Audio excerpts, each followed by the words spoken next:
Assalamualaikum warahmatullahi wabarakatuh. Alhamdulillahirabbil alamin.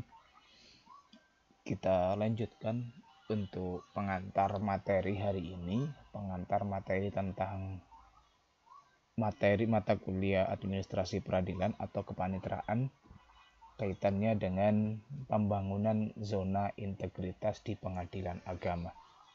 Saya yakin ketika Anda ke beberapa instansi pemerintah sering sekali kemudian mendapati banner, mendapati spanduk, dan lain-lainnya modelnya begini.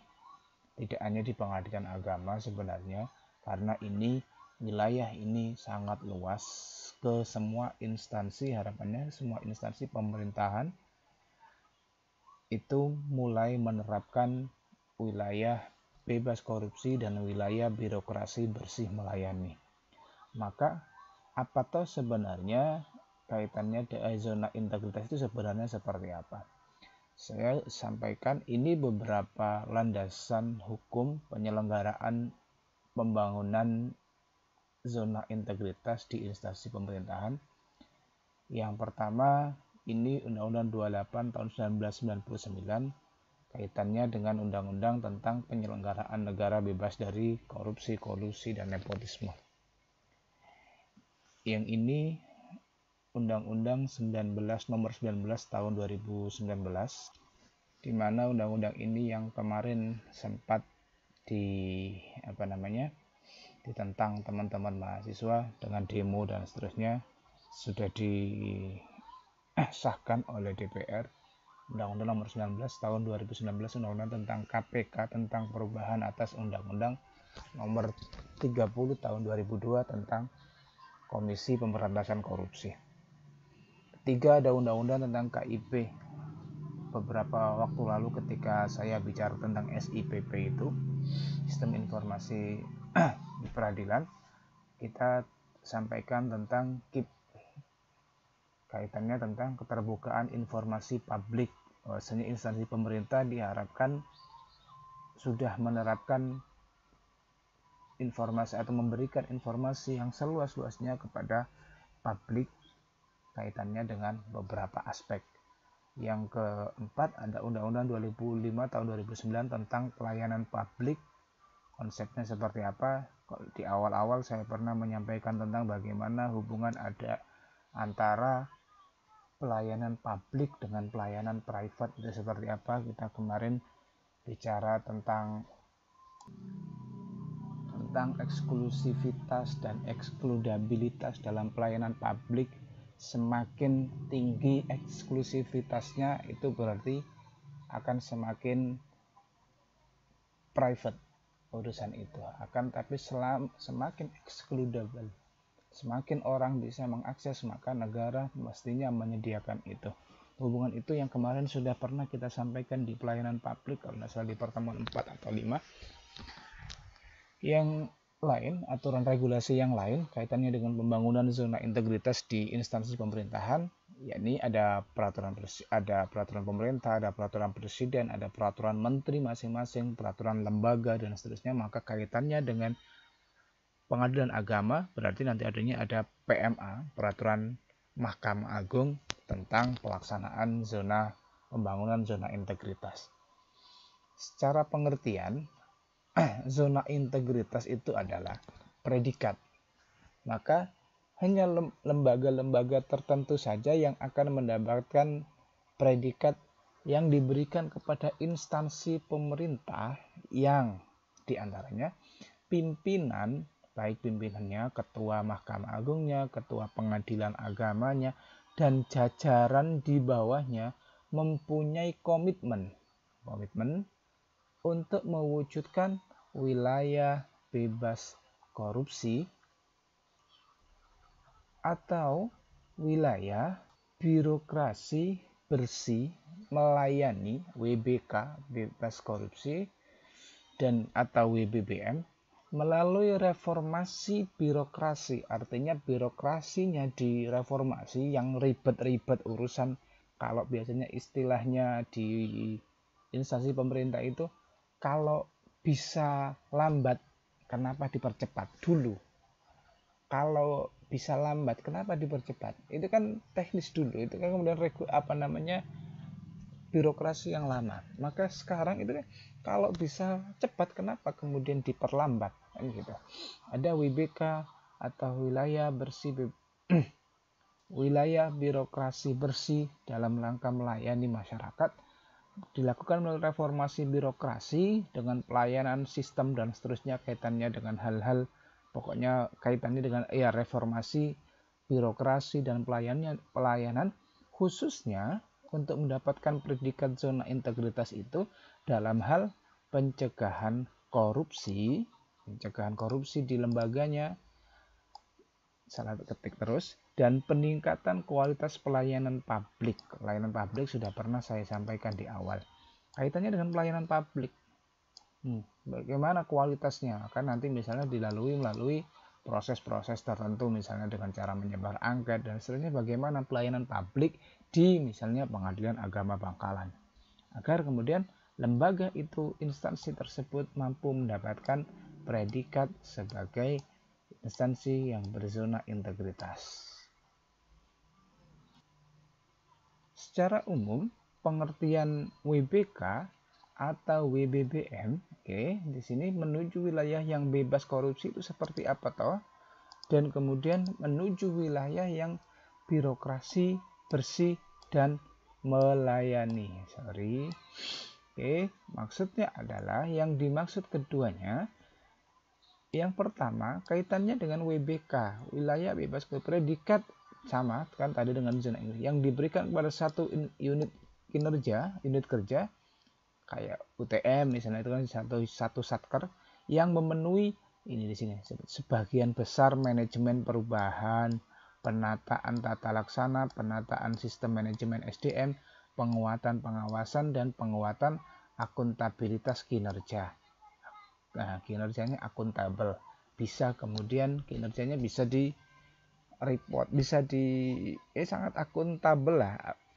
Akuntabel itu kan dari kata accounting dan able, bisa untuk dilakukan pengecekan, itu akuntabel. Kinerjanya bisa dilakukan pengecekan.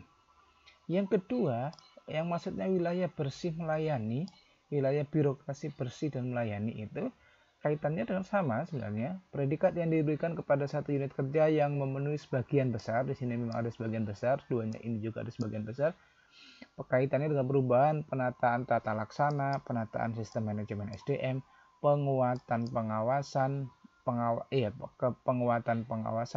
penguatan akuntabilitas kinerja, dan penguatan kualitas pelayanan publik.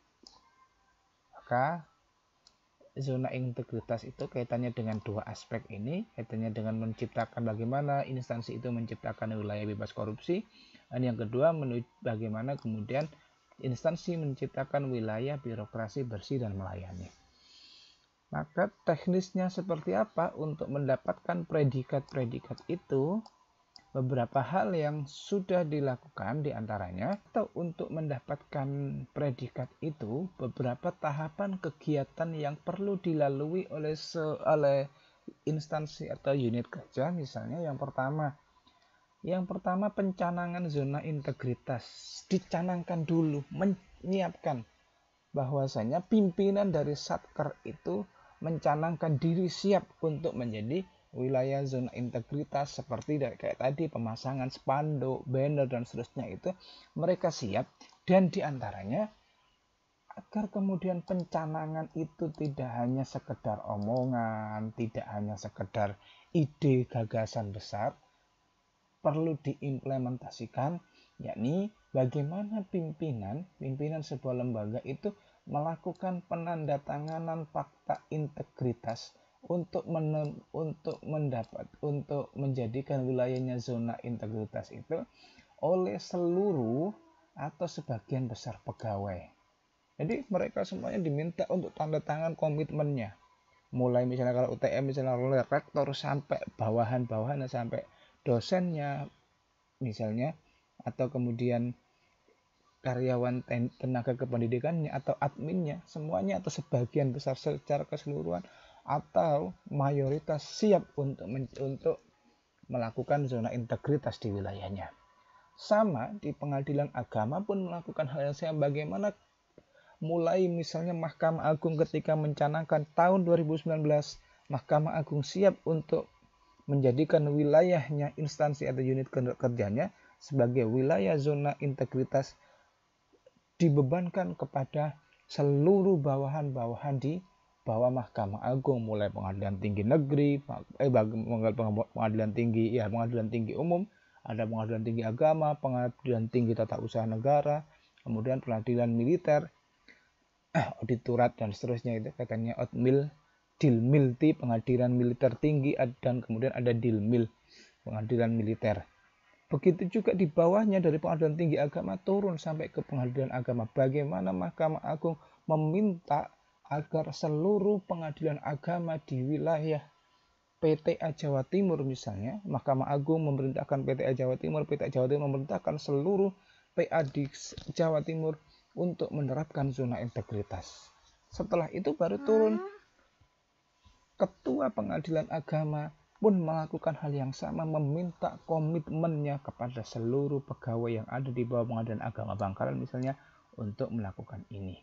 Yang kedua, menyatakan pernyataan komitmen telah siap membangun zona integritas. Komitmen dululah, siap semuanya. Kalau ada misalnya ada yang menolak dengan berbagai macam hal alasan, ya berarti mungkin saja akan tidak bisa terlaksana dengan baik. Maka bagaimana komitmen seluruh unsur dalam sebuah instansi unit pemerintahan itu. Setelah dicanangkan pencanangan zona integritas itu, maka selanjutnya yang dilakukan adalah bagaimana membangun zona integritas di wilayahnya, yakni menetapkan unit kerja yang akan diusulkan menuju WBK atau WBM. Atau yang kedua, dan melakukan membangun unit kerja menuju WBK atau WBM. Kalau misalnya contohnya Mahkamah Agung nih, kan punya banyak lembaga, mulai di bawah-bawahnya itu. Mulai ada Pengadilan Tinggi Umum, Pengadilan Tinggi Agama, dan seterusnya. Pengadilan Agama di bawahnya, atau pengadilan tingkat pertama, kemudian tingkat banding, dan seterusnya. Itu kan tidak semuanya mungkin siap lembaga-lembaga itu. Maka bagaimana menetapkan pengadilan agama mana yang siap? Oh, Bangkalan siap, oke. Pengadilan Agama Surabaya sudah berkomitmen siap, dan seterusnya, dan beberapa lembaga lain siap, ditetapkan itu unit kerja yang akan diusulkan. Karena tidak semuanya misalnya Mahkamah Agung secara keseluruhan menerapkan iya, tapi kemudian mana yang akan menjadi skala prioritas dalam pembangunan zona integritas. Yang kedua, membangun unit kerja itu menuju WBK setelah ditetapkan, misalnya PA Bangkalan masuk, PA Surabaya masuk, PA Gresik belum dulu lah, PA Lamongan misalnya masuk. Baru setelah ditetapkan 1, 2, misalnya 3, 4 lembaga, 4 PA itu diusulkan untuk menjadi WBK atau WBM, maka yang selanjutnya adalah bagaimana membangun ini. Dipersiapkan betul-betul agar tercapai targetnya untuk mendapatkan predikat zona integritas. 3, selanjutnya akan mengusulkan setelah ditetapkan, misalnya tadi PA Bangkalan, PA Surabaya, PA Lamongan, PA Sidoarjo misalnya, Sampang enggak dulu deh, ya, kan gitu. Oke, maka setelah ditetapkan dan ditata ini, dibangun, menerapkan standar-standar zona integritas, setelah siap maka diusulkan. Setelah diusulkan ke kementerian, diusulkan dari lembaganya, misalnya PTA Jawa Timur tadi diperintahkan pilih PA mana saja yang akan dipersiapkan, PTA mengajukan ke Mahkamah Agung, ini lembaga-lembaga yang siap, maka Mahkamah Agung itu yang kemudian mengajukan usulan, sebelum mengajukan usulan ke Kemenpan, misalnya melakukan namanya penilaian mandiri oleh tim pengawas internal, atau kemudian tim penilai internal. Tim penilai internal itu berarti yang diambil dari mereka sendiri, misalnya Mahkamah Agung tadi. Mahkamah Agung kan perintahnya ke PTA, ya kan, PTA dari PTA ke PA. Nah ini kan berarti kan semuanya itu masuk dalam ranah internal nih. Maka Mahkamah Agung misalnya sudah menyiapkan surveyor atau kemudian tim penilai internal, apakah kemudian layak enggak ini tadi Bangkalan, Surabaya, Lamongan, Sidoarjo misalnya siap enggak? Disurvei dulu, dilakukan pendataan, dilakukan pemetaan di internal sendiri. Oh, misalnya setelah diajukan tadi kan diajukan oleh PTA Surabaya, Bangkalan, Surabaya, Lamongan, Sampang dipersiapkan untuk masuk di zona integritas. Hasil penilaian oleh TPI, tim penilai internal itu hanya Surabaya dan Lamongan misalnya yang masuk. Oh, Bangkalan enggak diajukan. Oke, Bangkalan enggak diajukan. Hasil itu. Maka setelah dilakukan penilaian internal oleh lembaganya, oleh Mahkamah Agung misalnya, setelah dilaporkan maka Mahkamah Agung mengajukan usulan misalnya tadi Pengadilan Agama Surabaya, Pengadilan Agama Lamongan untuk diajukan sebagai wilayah zona integritas, yakni wilayah bebas korupsi dan kemudian wilayah birokrasi bersih melayani. 3, 4, baru kemudian setelah diusulkan maka akan dilakukan review oleh tim penilai tingkat nasional yang meliputi beberapa instansi. Review oleh tim penilai nasional itu dari Kementerian Pan-RB, ada Badan Pemeriksa Keuangan, dan kemudian tim dari Ombudsman. Oke. Nah, dilakukan review penilaiannya. Nah, baru kemudian setelah selesai, setelah direview, dinilai, kan perlu penilaian. Prosesnya kan tidak sekali. Karena tadi pembangunan ini setelah ditata mulai awal, bagaimana penata laksanaan SDM dan semuanya tadi, di sini baru ke sini. Nah, di sini baru kemudian setelah review TPN, apakah kemudian pengadilan A itu layak, pengadilan B itu layak masuk terkategori sebagai wilayah ZI atau tidak. Itu kan hasil penilaian ini. Menpan RB, penetapan WBK atau WBBM, Menpan RB mengusulkan kepada pemerintah agar unit kinerja ditetapkan menjadi WBK. Kalau lulus penilaian berarti mereka dimasukkan dalam wilayah zona integritas. Menpan RB kemudian menetapkan unit kerja sebagai wilayah bebas, ya WBK-nya diajukan ke pemerintah. Menpan RB menetapkan unit kerja sebagai wilayah birokrasi bebas melayani. Ini wilayahnya Menpan RB, ini wilayahnya pemerintah. Oke. Terakhir kaitannya dengan tahapan kegiatan, yakni setelah misalnya ditetapkan wilayah A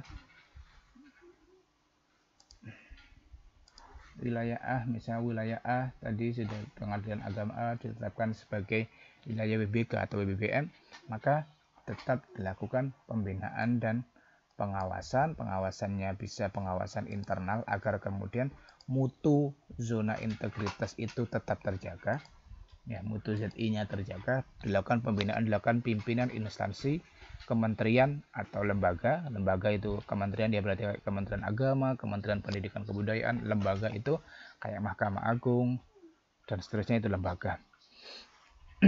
Pembinaannya dilakukan langsung oleh pimpinan instansi atau kementerian lembaga. Yang kedua, pengawasan dilakukan oleh Kemenpan RB, diawasi lagi.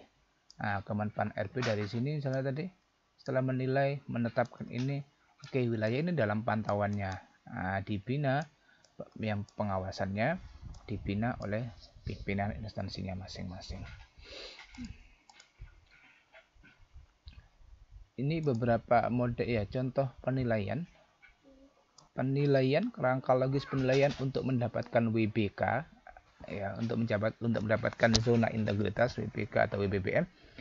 Ya, ini kaitannya dengan manajemen perubahannya, bagaimana kemudian peningkatan kualitas pelayanan publiknya. Masing-masing memiliki nilai sendiri, ada 60%, ada 40%, 60% terkait dengan penataan tata laksana kaitannya dengan SOP-nya, sistem manajemen SDM, bagaimana perekrutannya, penataannya seperti apa, bagaimana kemudian Pengadilan Agama itu siapa yang mengawasi, bagaimana model kinerja pengawasannya, dan seterusnya.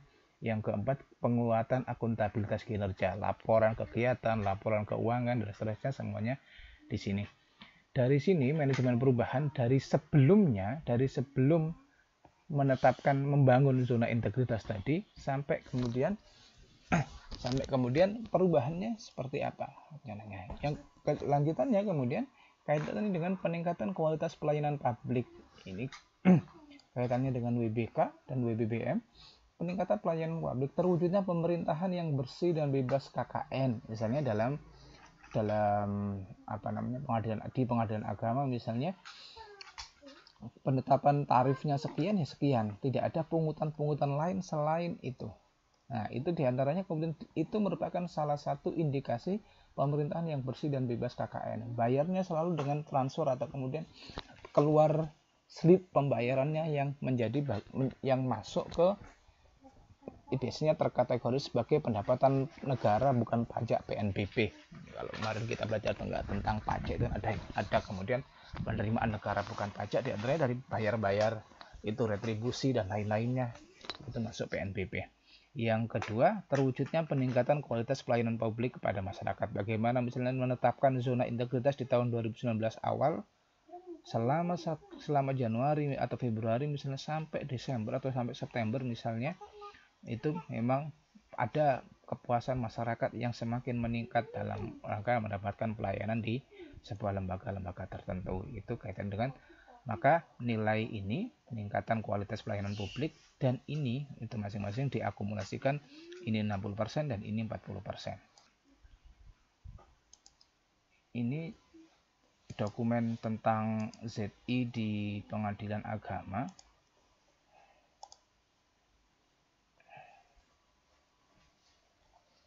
Ini sudah ada buku sakunya di pengadilan agama itu. Nah, ini pedomannya ya, pedoman Dirjen Badilak Mahkamah Agung RI, buku saku pedoman pelaksanaan pembangunan zona integritas di pengadilan agama di lingkungan Badan Peradilan Agama. Ini ya, kayak ini tadi sudah saya sampaikan, pola pikirnya seperti ini regulasinya.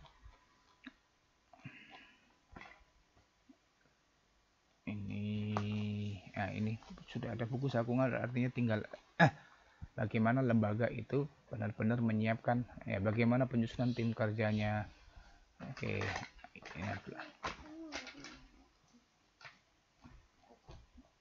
Oke, kayak tadi ini proses pembangunan ZI ini yang kemudian prosesnya setelah ditetapkan tadi, proses pembangunan ZI menuju WBK atau WBM harus disosialisasikan kepada seluruh personil maupun masyarakat agar tujuan utama meraih WBK atau WBM dapat tercapai. Di antaranya kegiatan sosialisasi kepada pegawai disosialisasikan. UTM mestinya mau berani menetapkan begini.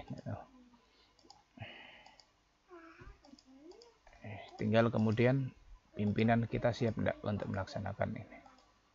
Pengarahan saat apel, pendampingan pembinaan oleh pusat dan wilayah terkait program, kegiatan dan inovasi. Yang ketiga ini, nah, tadi di awal sudah saya sampaikan, ada kemudian itu bagian dari sosialisasi. Apakah kemudian dengan tulisan atau sosialisasi itu sudah masuk wilayah ZI?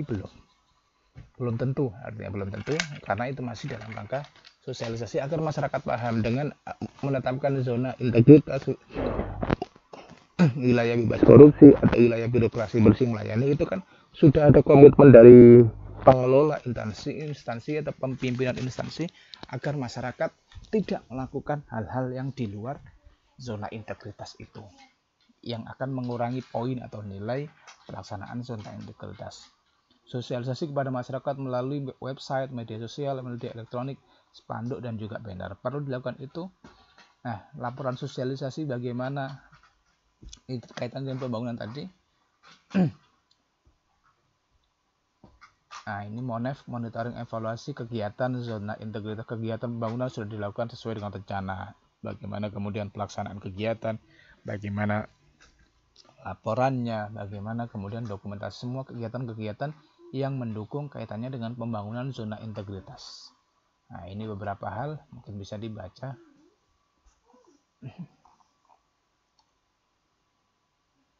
Nah, ini kaitan dengan tadi beberapa nilai-nilai tadi yang 60-40% kan masing-masing punya nilai. Kalau kemudian kaitan dengan penata laksanaan misalnya di bawah ini, penataan tata laksana, meningkatnya penggunaan teknologi informasi dalam proses penyelenggaraan manajemen pada Satker. Nah, ini nilai-nilai poin-poin tertentu. Nah, SOP-nya, e-office atau e-government, bagaimana kemudian SIPP itu seperti apa misalnya. Nah, itu kan bagian dari penilaian tata laksana, hanya 5% semuanya. Ini sistem manajemen SDM 15%. Tadi dari 60% kan dipisah lagi, 5%, 15%. Nah, ini perencanaan kebutuhan pegawai, bagaimana kemudian pegawai-pegawai yang memang sudah ditetapkan, bagaimana kemudian pengembangan pegawai, pelatihan dan seterusnya, peningkatan capacity building, transfer of knowledge misalnya. Nah, pegawai diberikan kesempatan untuk mengembangkan kompetensi, monitoring dan evaluasi atas kegiatan pengembangan. Ini mendapatkan nilai 15% dari 60% yang dibagi tadi. Penguatan akuntabilitas kinerja, bagaimana keterlibatan pimpinan, banyak sekali indikatornya banyak.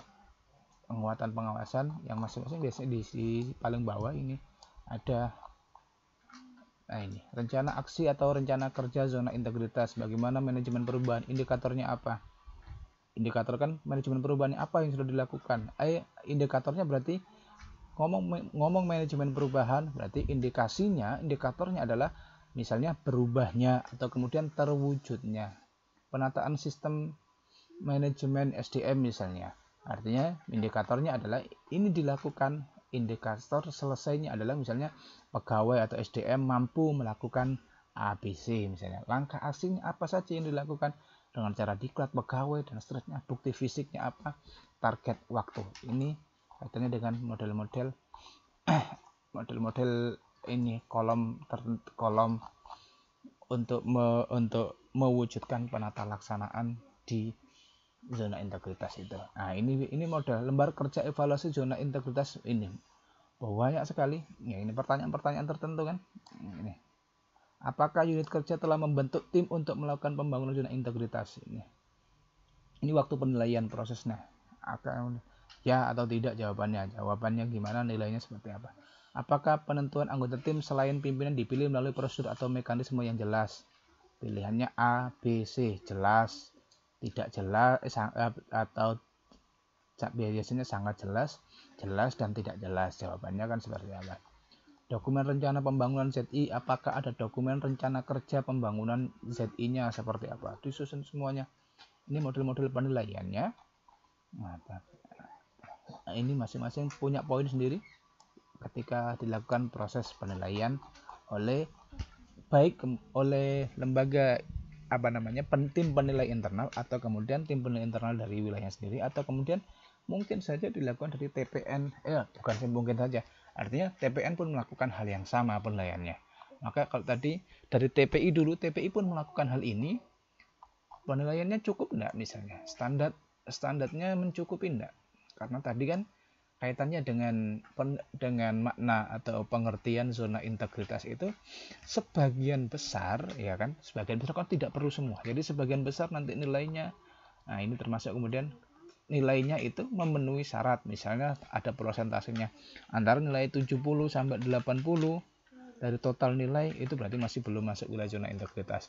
Kalau kemudian sudah masuk di 80 sampai 90, oh ini sudah bisa dikategorikan memenuhi standar penilaian dalam zona integritas itu.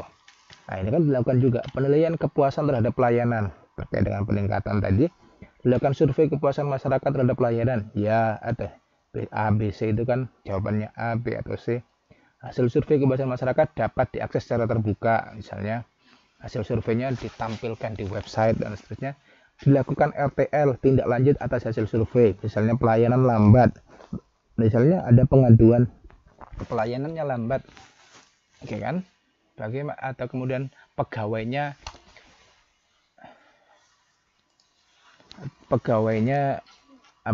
judes misalnya. Itu kan kemudian diantara keluhan-keluhan masyarakat. Pegawai A misalnya tidak melakukan protapnya atau sesuai standar operating prosedur misalnya.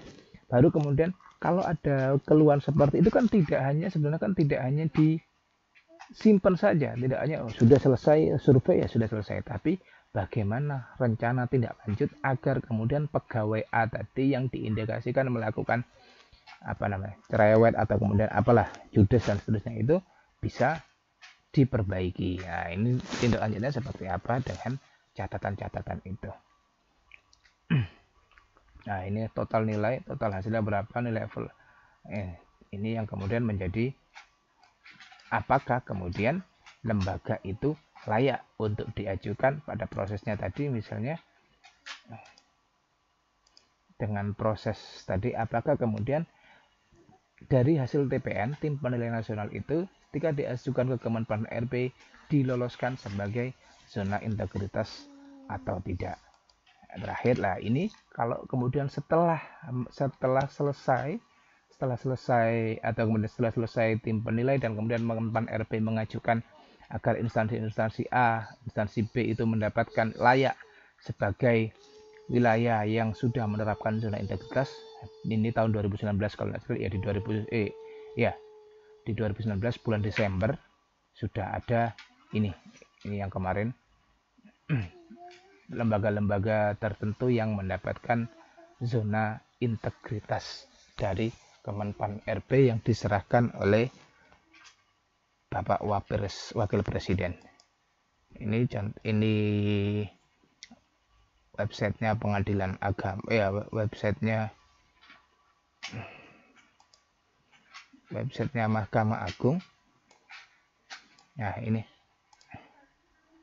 Mahkamah Agung, apresiasi dan penganugerahan zona integritas menuju wilayah bebas dari korupsi. Mendapatkan apresiasi